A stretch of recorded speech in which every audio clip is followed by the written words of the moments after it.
এবার চোখ রাখছে আবারও বাংলাদেশের দিকে, কারণ বাংলাদেশে এবার বিএনপির বিরুদ্ধে গুরুতর অভিযোগ। কি সেই অভিযোগ? আদিবাসী কিশোরীকে গণধর্ষণ, আর এই গণধর্ষণের অভিযোগে ধৃত 4 বিএনপি নেতা। কিশোরীকে গণধর্ষণের ঘটনায় অশান্ত পার্বত্য চট্টগ্রাম। গণধর্ষণের প্রতিবাদে সরব হয়েছে সংখ্যালঘু সংগঠনগুলি। বিস্তারিত সে বিষয়ে জানবো। টেলিফোন লাইনে যুক্ত হয়ে গেছে প্রতিনিধি সম্রাট। সম্রাট, আদিবাসী কিশোরীকে যে গণধর্ষণের ঘটনায় রীতিমতো উত্তাল হয়েছে এবার পার্বত্য চট্টগ্রাম, এখনো পর্যন্ত পুলিশের পক্ষ থেকে কি জানতে পারছো? বাংলাদেশ কিন্তু শান্ত নেই। গোটা বাংলাদেশ জুড়ে বিভিন্ন রকম ভাবে কিন্তু অশান্তি জারি রয়েছে এবং এর মধ্যে যে পরিস্থিতির সৃষ্টি হয়েছে সেটা হচ্ছে বিশেষ করে সংখ্যালঘুদের উপর আক্রমণ। বাংলাদেশে পার্বত্য চট্টগ্রাম এলাকার ঘাগড়াঝিলে এক আদিবাসী ত্রিপুরী জনগোষ্ঠী ১৪ বছরের নাবালিকাকে গণধর্ষণের ঘটনা ইতিমধ্যে উত্থাল হয়ে উঠেছে গোটা বাংলাদেশ। এই ঘটনায় কিন্তু 4 জন বিএনপি 4 পদাধিকারীকে গ্রেপ্তার করেছে। এই ঘটনায় শুধু 4 অভিযুক্ত নিয়ে আরো 2 বিএনপি নেতাও অভিযুক্ত রয়েছেন।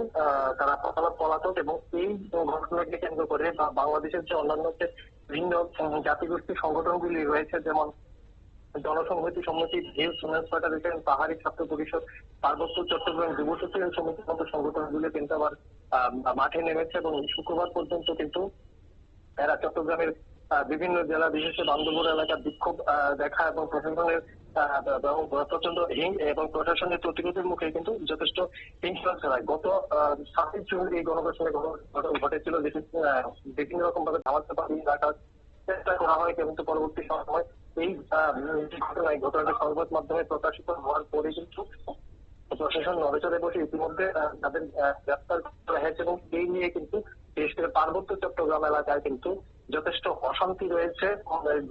যে 2 অভিযুক্ত পলাতক রয়েছেন তারা হচ্ছেন ভাইবোনাছড়া ইউনিয়নের বিএনপির যুগ্ম সম্পাদক মনির ইসলাম এবং ছাত্রদলের সহ সম্পাদক ছাত্রদলের সহ সাংগঠনিক সম্পাদক সোহেল ইসলাম। এরা পলাতক রয়েছেন। যাদের গ্রেপ্তার করা হয়েছে তারা হলেন খাগড়াছড়ি সদর উপজেলার ভাইবোনা ছড়া ইউনিয়নের স্বেচ্ছাসেবক দলের সভাপতি আরমান হোসেন, 2 সক্রিয় সদস্য ইমন হোসেন ও ইনায়েত হোসেন এবং দলের শ্রমিক সংগঠনের জাতীয়তাবাদী শ্রমিক দলের জেলা সম্পাদক সাদ্দাম হোসেন। এই 4 জনকে গ্রেপ্তার করা হয়েছে, বাকিরা পলাতক। এবং এই ঘটনা নিয়ে বাংলাদেশের যে দক্ষিণ পূর্ব এলাকা রয়েছে চট্টগ্রাম এলাকায়, সেই এলাকায় কিন্তু যথেষ্ট অশান্তি রয়েছে। এমনিতে গোটা বাংলাদেশের পরিস্থিতি ভয়াবহ। বিশেষ করে সংখ্যালঘু যে ধর্মীয় সংখ্যালঘুদের উপর এবং আক্রমণ, সেই আক্রমণের অভিযোগ গত 1 বছর ধরে একের পর এক উঠে আসছে। এই পরিস্থিতিতে আরেকটি ঘটনা কিন্তু আবার সামনে এসেছে। ঘটনায় কিন্তু আবার মূল অভিযুক্ত 6 বিএনপি নেতা। অঙ্কিতা, একদমই ধন্যবাদ।